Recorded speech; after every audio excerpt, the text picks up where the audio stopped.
దావీదు చేసిన ప్రార్థన ఈ 4వ కీర్తన అయి ఉన్నది. అనేక సందర్భాలలో మనకి సహాయము అవసరమైనప్పుడు ప్రార్థన చేస్తాం. ఏ సహాయము అవసరము లేకపోయినా ప్రార్థించే జీవితము కలిగి ఉంటాం. దేవుడు కోరుకుంటున్నటువంటి దేవుని యొక్క మనస్సు ఏమిటంటే, మనము నిత్యము ప్రార్థన చేయాలని. మనము పట్టుదల కలిగి ప్రార్థన చేయాలి. ఈ కీర్తనలో మొట్టమొదటిసారిగా 4వ కీర్తనలో ప్రార్థన అనే మాట చూస్తున్నాం మనం. నా నీతికి ఆధారమగు దేవా, నేను మొర్రపెట్టినప్పుడు నాకు ఉత్తరమిమ్ము. ఇరుకులో నాకు విశాలత కలుగజేసిన వాడవు నీవే. నన్ను కరుణించి నా ప్రార్థన. దావీదు ప్రార్థన చేస్తున్నాడు. మన వారంలో బైబిల్ స్టడీలో అనుకుంటా చెప్తూ ఉన్నాను. ప్రార్థన అంటే కేవలం ప్రమాదం వచ్చినప్పుడు చేసేదే కాదు. కారులో ఉన్న ఎయిర్ బ్యాగ్స్ ఓపెన్ అయ్యేటటువంటి సందర్భం చెప్పాను మీకు. అర్థమైందా?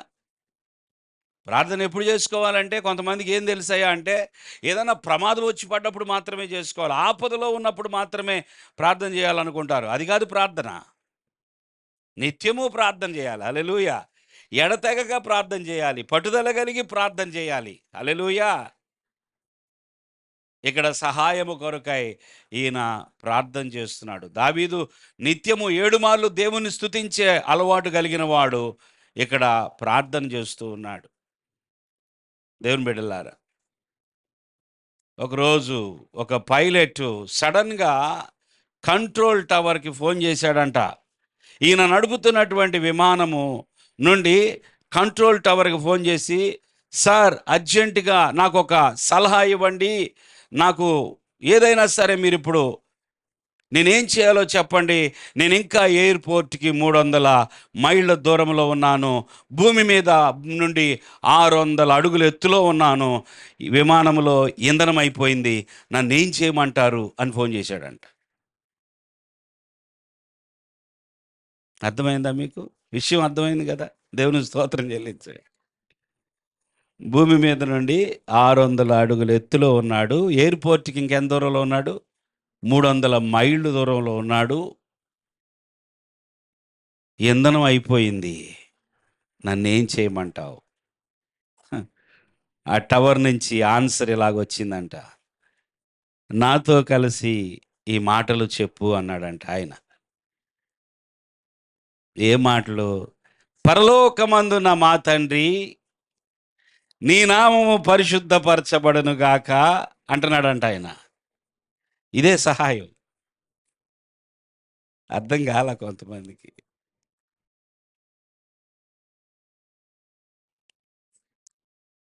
ప్రతి కూడిక చివరిలో ముగింపు ఏంటయ్యా అంటే, ముగింపు ప్రార్థన ఏంటయ్యా అంటే పరలోక ప్రార్థన. ఏం చెప్తున్నాడు ఇప్పుడు ఆ పైలట్కినా?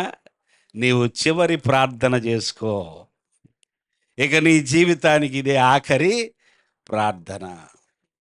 ప్రార్థన అంటే దేవుని బిడ్డలారా, మనము ఎలా ఉండాలో తెలుసా?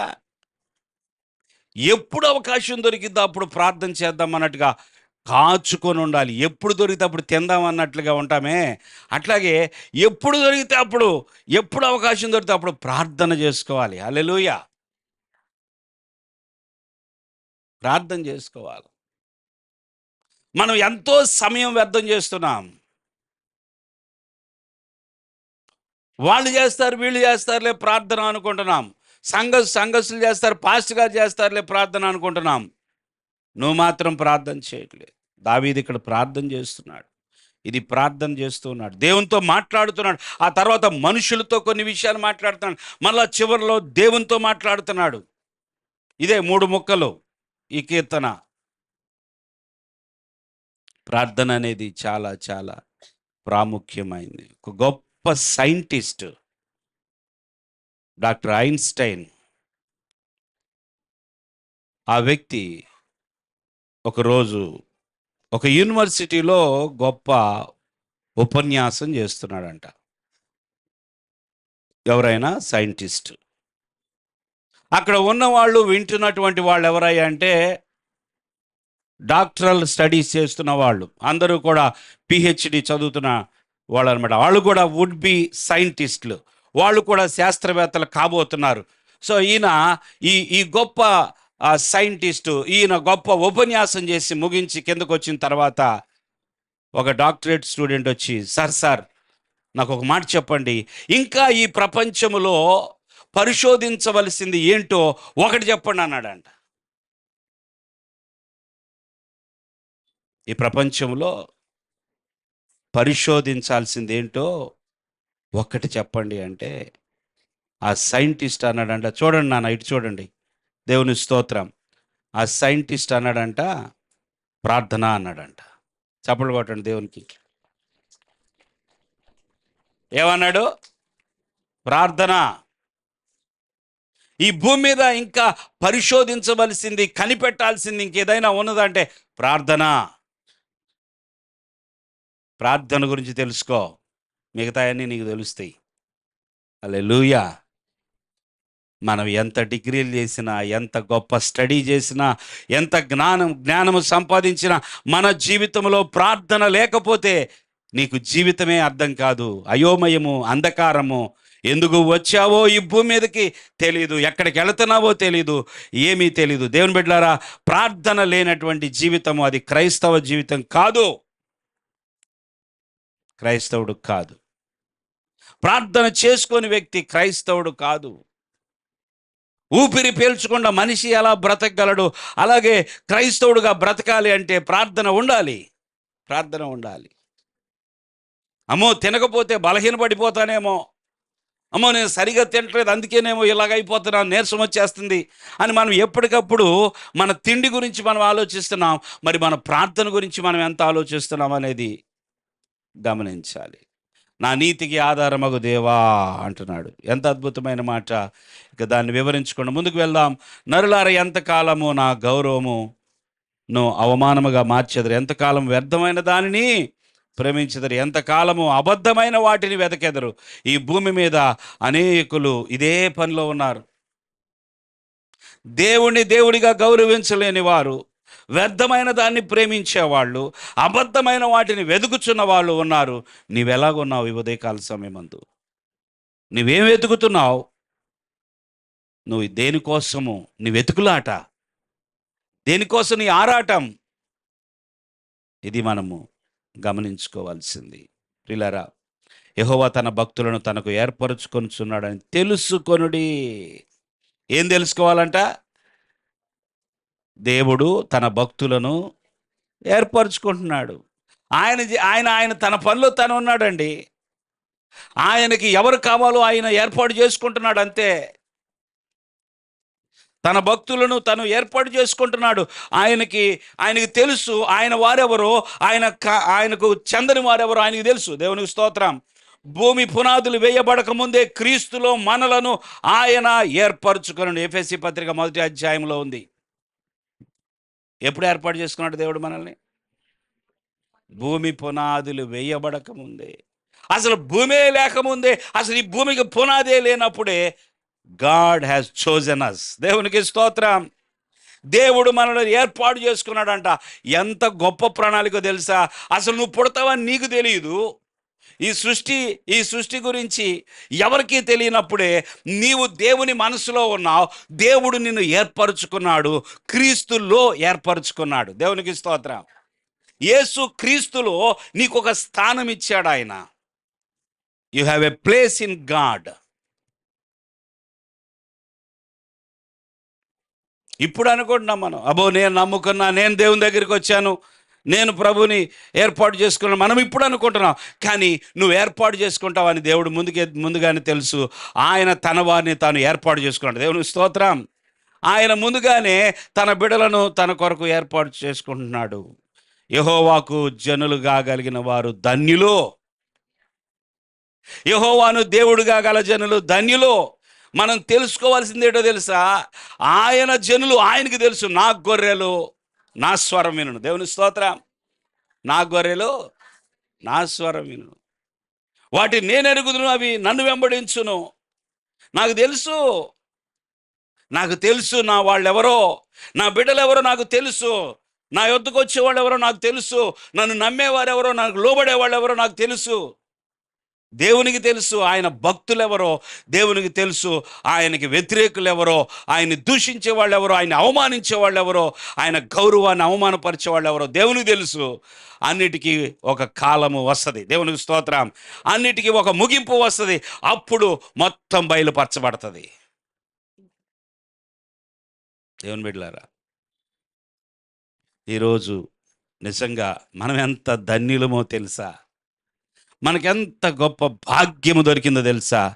మీరు అనుకుంటున్నారేమో, అయ్యో ఏముంది మాకు ఈ భూమి మీద, ఈ భూమి మీద ఏముంది అనే వస్తువుల గురించి ఆలోచించకండి, సంపదల గురించి ఆలోచించకండి, ఇంకా పేరు ప్రతిష్టల గురించి బాధపడకండి.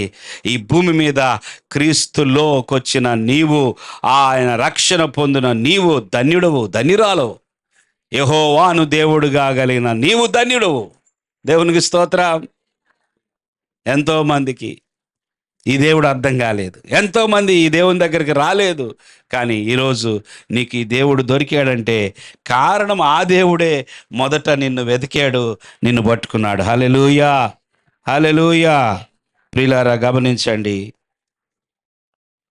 దేవుడు తన భక్తులను ఏర్పరచుకుంటున్నాడు. ప్రభుకే మహిమ.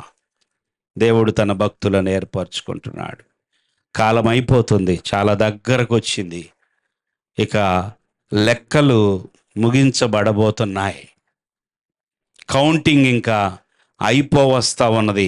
ఆ నెంబర్ రీచ్ అవ్వగానే ఆయనకి తెలుసు ఆ లెక్క కంప్లీట్ అవ్వగానే ఆయన అడుగు పెడతాడు. దేవుని స్తోత్రం. అప్పుడు ఆకాశములో ఒక పెద్ద బోర శబ్దం వినబడతా ఉంటది. రండి, సిద్ధపడిన వారులారా రండి, నా లెక్కలో ఉన్న వాళ్ళారా రండి. సంగమునకు దేవుడు పిలుపునివ్వబోతున్నాడు. ఆయన భక్తులను ఆయన ఏర్పాటు చే అనేక సార్లు మనం ఇంకా మన దేవుణ్ణి ఎరగని వారుగా ఉంటున్నామేమో. ఆయనే మనలను పుట్టించను, ఆయన మన దేవుడని మనం ఎరగాలి, ఆయన మన తండ్రి అని ఎరగాలి. యెహోవాయే దేవుడని 100వ కీర్తనలో ఏముంటుంది? యెహోవాయే దేవుడని తెలుసుకొనుడి. ఆయనే మనలను పుట్టించెను, మనము ఆయన వారము, ఆయన మేపు ప్రజలము, గొర్రెలము. కృతజ్ఞతార్పణలు చెల్లించుచు ప్రవేశించుడి.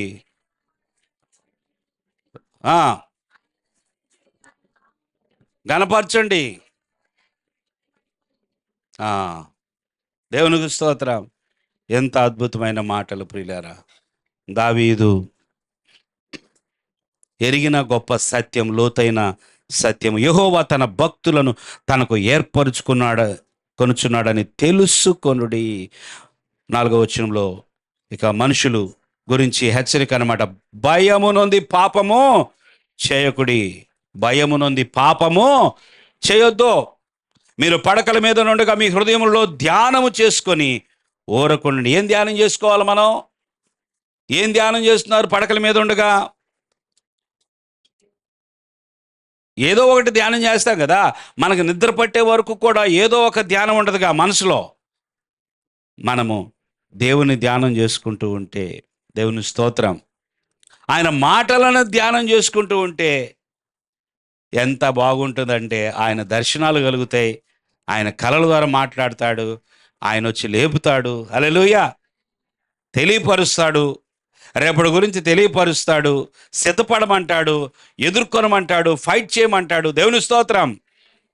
అందుకని మనం ధ్యానం చేసుకోవాలంట. మన పడకల మీద ఉండగా హృదయాల్లో ధ్యానం చేసుకుని ఊరకొనుడి. నీతియుక్తమైన బలులు అర్పించు యెహోవాను నమ్ముకొనుడి. 6వ వచనంలో మాకు మేలు చూపువాడెవడని పలుకువారు అనేకులు. యెహోవా నీ సన్నిధి కాంతి మా మీద ప్రకాశింపజేయము. దేవుని స్తోత్రం. మాకెవరు మేలు చేస్తారు, మాకెవరు మేలు చేస్తారు, మాకెవరు మేలు చేస్తారు అనుకుంటారు కొంతమంది. దేవా, నువ్వు నీ సన్నిధి కాంతి నా మీద. హల్లెలూయా, హల్లెలూయా. దేవుని బిడ్డలారా, అద్భుతమైన ప్రార్థనా కీర్తన. 7వ వచనంలో, వారి ధాన్య ద్రాక్ష రసములు విస్తరించిన నాటి సంతోషం కంటే అధికమైన సంతోషం నీవు నా హృదయములో. దావీదు హృదయంలో ఉన్న సంతోషం ఎలాంటిదంట చెప్పాలండి? మనలాంటి సంతోషం కాదు, నాలాంటి సంతోషం కాదు. నువ్వు నాకు ఉంటే సంతోషము, లేకపోతే బాధ. లేదే, అలాంటి సంతోషం కాదు. దాని నుంచి బయటికి రావాలి. హల్లెలూయా. మీరందరూ బయటకు వచ్చేసారు కదా, వచ్చారా? దేవునికి స్తోత్రం. ఏ సంతోషం ఉన్నది? అనేక సార్లు దేనిని బట్టి సంతోషము? మనకేదో కలిగి ఉన్న దాన్ని బట్టి, లేదా పొందుకోబోయే దాన్ని బట్టి ఈ భూమి మీద ఏదో ఆశీర్వాదము మనకి వస్తుంది అంటే సంతోషం, ఏదో పోయిందంటే సంతోషం కూడా పోయింది. అలాంటిది కాదు. అసలు దావీదుకున్న సంతోషం ఏంటంటే ధాన్య ద్రాక్ష రసములు విస్తరించిన నాటి సంతోషము కంటే అధికమైన సంతోషం. అసలు ఈ సంతోషము దేనిని బట్టో కాదు, ధాన్య ద్రాక్ష రసములు విస్తరించడం అంటే మీకు అర్థమైంది కదా. మీకు పూర్తిగా దాన్ని వివరించాల్సిన అవసరం లేదు. ఆశీర్వాదము, ఐశ్వర్యము బాగా పెరిగిపోతే వచ్చే సంతోషము కంటే మించిన సంతోషం నా లోపల ఉందంటున్నాడు. ఆ సంతోషం కావాలి మనకి, అలాంటి సంతోషం కావాలి. ఎప్పుడూ కూడా దేనినో లింక్ చేసుకునే సంతోషం మనకు వద్దు. చూడండి, ఈరోజు మంచి షర్ట్ వేసుకున్నాను అని నాకున్న షర్టును బట్టి నేను సంతోషించే సంతోషము కంటే అధికమైన సంతోషం కావాలి. దాన్ని మించిన సంతోషం కావాలి, నిజమైన సంతోషం కావాలి. నాకు ఉన్నదా లేదా అనేది కాదు, నా లోపల ఎప్పుడు సంతోషం పొంగుతూ ఉండాలి. హబకుక్కే కదా ఏమంటాడు? ద్రాక్ష చెట్లు ఫలింపకపోయినను, ఒలీవ చెట్లు కాపు లేకుండా ఉండినను, పంట రాకపోయినను, లేకపోయినను ఆనందించేదను. దేవుని స్తోత్రం. చూసారా? అది సంతోషం అంటే. ఏదో సంతోషం అంటే క్రిస్మస్ పండుగ రోజే కాదండి. కొత్త బట్టలు కొనుక్కొచ్చి కట్టుకొని ఇంట్లో ఏదో వండుకున్నామని అదే సంతోషమా? బర్త్డే వచ్చిందంటేనే సంతోషము. బర్త్డే మరుసటి రోజు అయిపోగానే సంతోషం పోయింది. మళ్ళా నిన్న కేక్ ఉంది కాబట్టి సంతోషం, కేక్ తినేగానే సంతోషం పోయింది కదా. ఈ సంతోషం కాదది. ఇది ఎల్లప్పుడూ ఉండే సంతోషం, ఇది ఉప్పొంగిపోయే సంతోషం. ఇది ఏ పరిస్థితి కూడా మన లోపల ఉన్న సంతోషాన్ని తీసివేయలేదు. హల్లెలూయా. అధికమైన సంతోషం దావీదుకున్న ఆ సంతోషం అన్నమాట, గొప్ప సంతోషం. దేవుని బిడ్డలారా, దానికోసం సిద్ధపడదాం. ప్రభువా నాకు కావాలయ్యా, నాకు అలాంటి సంతోషం కావాలి ప్రభువా అని ప్రభుని వేడుకుందాం. అధికమైన సంతోషం నీవు నా హృదయంలో పుట్టి. ఆఖరి వచనం, యెహోవా నెమ్మదితో పండుకొని నిద్ర పోదును. ఎలా పండుకుంటాను? నెమ్మదితో పండుకొని. యెహోవా నెమ్మదితో పండుకొని నిద్రపోవుదును. నేను ఒంటరిగా ఉండినను, నీవే నన్ను సురక్షితముగా నివసింపచేయుదు. ఇంట్లో అందరూ ఉంటే ఒక ధైర్యం కదా, లేదా కనీసం ఒకరైనా పక్కనుంటే ధైర్యం. ఏదైనా ఒక సందర్భం వచ్చి నీతో ఎవ్వరూ లేరనుకోండి, నీవు ఒంటరిగా ఉన్నప్పుడు నీ విశ్వాసం, నువ్వు ఆధారపడేది ఎవరి మీద? నేను నెమ్మదిగా పండుకొని నిద్రపోదును, నేను ఒంటరిగా ఉండినను. చూసారా ఈ నమ్మకం? చూసారా? నేను ఒంటరిగా నుండినను, నీవే నన్ను సురక్షితముగా నివసింపచేదువు. నేను భయపడనిక.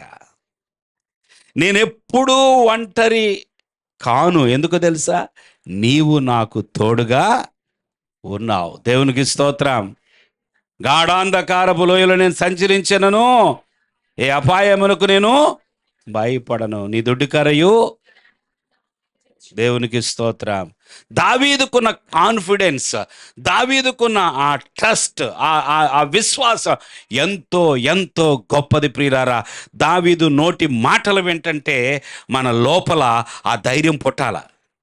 నాకు లేదేంటిది, నాకెందుకని లేదు, నేను నెమ్మదిగా పండుకొని నిద్రపోవుదును. నిద్రపోయే సమయమందు నిద్రపోతాను, నెమ్మదిగా పండుకొని నిద్రపోతాను. సీలింగ్ వచ్చి మీద పడిద్దేమో అని అనిపించింది అనుకోండి, నిద్ర పట్టిద్దా? ఏదొచ్చి సీలింగ్ వచ్చి ఈ సీలింగ్ ఊడిపోయిన మీద పడిద్దేమో అనే ఆలోచన మీకు కలిగింది అనుకోండి, నిద్ర పట్టదేక. నిద్ర పట్టిన ఆ టైలు మళ్ళీ ఆ సీలింగ్ వైపు చూస్తారు. నెమ్మదితో పండుకొని నిద్రపోదును. ఒంటరిగా ఉండినను నేను సురక్షితముగా నన్ను నివసింపచేయుదువు. దేవునికి స్తోత్రం. ప్రయాణములో ఉన్న ఒక్క బండే వెళుతున్నా, ఇక బండ్లు ఏమి కనపడుతున్నా రోడ్డు మీద, చీకట్లో నీ బండి మాత్రమే వెళ్తుంది. ఏమవ్వబోతుందో అనుకున్నప్పుడు దావీదు ప్రార్థన, దావీదుకున్న విశ్వాసం గుర్తు రావాలి. నేను ఒంటరిగా ఉన్నాను. దేవుని స్తోత్రం. మేము ఒకరోజు హైదరాబాద్లో తప్పిపోయాం. కాలేబుని యుఎస్ పంపించడానికి వెళ్ళినప్పుడు ఎయిర్పోర్ట్కి వెళ్తున్నాం. మా కారులో మేము వెళ్తున్నాం, వాళ్ళ కారులో వాళ్ళు ఒక రూట్లోకి వెళ్ళిపోయారు, మేము ఒక రూట్లోకి వెళ్ళిపోయాం. ఎన్నడూ ఎవరు కూడా ప్రవేశించినటువంటి ఒక దారిలో గుండా మేము హైదరాబాద్ ఇంటర్నేషనల్ ఎయిర్పోర్ట్లోకి వెళ్ళాం. మేము స్పెషల్ చూసారా, ఎప్పుడు ఎవరు ప్రవేశించుండరు. అది అసలు మరి ఆ దారి ఎందుకు వేసారంటే దాని పర్పస్ వేరే. గూగుల్ తల్లిని నమ్ముకొని మేము ఎక్కడికి వెళ్తున్నామో మాకు అర్థం కావట్లేదు. టోటల్గా అడవి అయిపోయింది. అది అడవిలో ప్రయాణం సిటీలో నుంచి అడవిలోకి ఎలాగ వెళ్ళిపోయాం మాకు అర్థం కాలేదు. కానీ ఎయిర్పోర్ట్ మాత్రం చూపిస్తుంది అది. ఇక ఆ దారిలో ఎవరు రావట్లా. ఆ దారి ఎలాగుందంటే ఉయ్యాల జంపాలన్నమాట.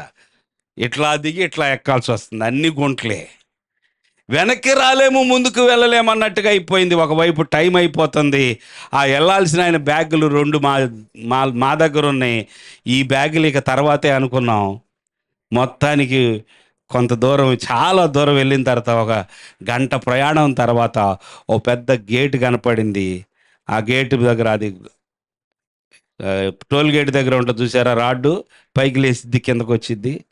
అలాంటి రాడ్డు అప్పుడే అట్లా పైకి లేపుంది. అటు నుంచి అందరికీ ఎంట్రన్స్ లేదు, కానీ మా కారుకి ఎంట్రన్స్ దొరికింది.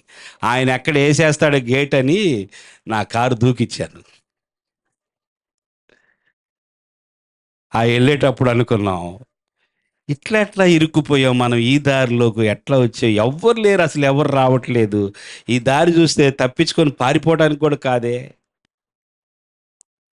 దేవుడే కాపాడాలి అంతే. హల్లెలూయా. సురక్షితంగా ఉంచే దేవుడు మనకు తోడుగా ఉన్నాడు. ఈ ఉదయకాలం మందు దేవుని బిడ్డలారా, మీ పరిస్థితులు ఎలాగున్నాయో నాకు తెలియదు, కానీ మిమ్మల్ని సురక్షితంగా కాపాడగలిగిన దేవుని యొక్క రెక్కల క్రిందకి మీరు వచ్చారు. భయపడవద్దు. ఆమెన్. భయపడాల్సిన అవసరం లేదు. మన విశ్వాసము, మన నమ్మకము ఎన్నడూ కోల్పోకూడదు. మన ప్రార్థన మనల్ని కాపాడుతుంది. అందుకే ప్రార్థన విడిచిపెట్టొద్దు. ప్రార్థన మొక్కుబడిగా చేయొద్దు. పొద్దున్నే లేసాంగా చేయాలిగా, యేసయ్యా స్తోత్రం అయ్యా, ఈ రోజు ఇచ్చినందుకు వందనాలయ్యా, మళ్ళీ రాత్రి పడుకుంటున్నాగా యేసయ్యా, ఈ రాత్రి పడుకుంటున్నాం కాపాడాయా. మొక్కుబడిగా ప్రార్థన చేయొద్దు. సజీవుడైన దేవుడైన, జీవము కలిగిన దేవుడైన నువ్వు ప్రార్థించేటప్పుడు నువ్వు ఆయనతో మాట్లాడుతున్నావు. దేవుని స్తోత్రం.